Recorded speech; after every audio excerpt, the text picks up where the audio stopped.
Hi, my name is Emily Pace Hunt, and I work at Sage Publications in London. I'm the Conference and Events Executive, and I've been asked to talk today about Aldous Huxley's Brave New World for Banned Book Week.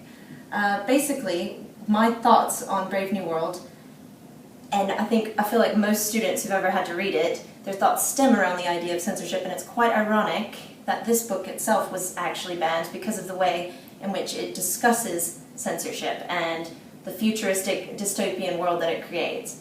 Because I think it offended a lot of people at its time. I think it came out in 1931, 1932, and at the time, obviously, we'd just come out of World Wars, and people were looking for a better future. And this book in particular talks about a future that we can imagine, that we say, and satire is better, but is it really? Because it's based on the idea of technology solving all of our problems. And in fact, in the book, you realize that the technology is what keeps you from living.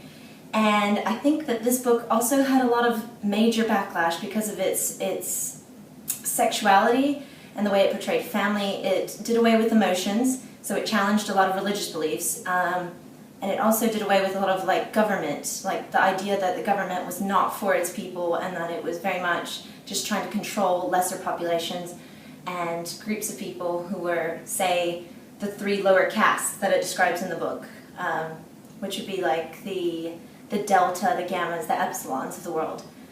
And basically, I feel like it got a lot of backlash from that just because it was talking about we as individuals should challenge our notions of what is right and wrong, and we should feel.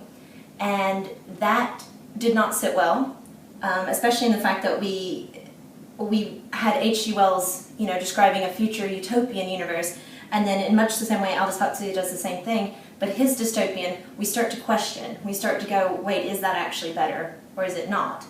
And I think the idea of questioning and the fact that we can't have people censoring us and censoring our emotions is what makes this book one of the highlights of my undergraduate career in reading it for my English courses.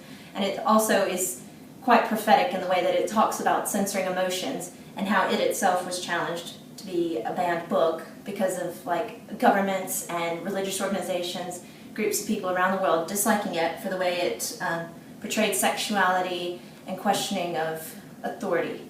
And I still think we can learn a lot from it. Despite it being created almost 100 years ago, it's still eerily applicable today.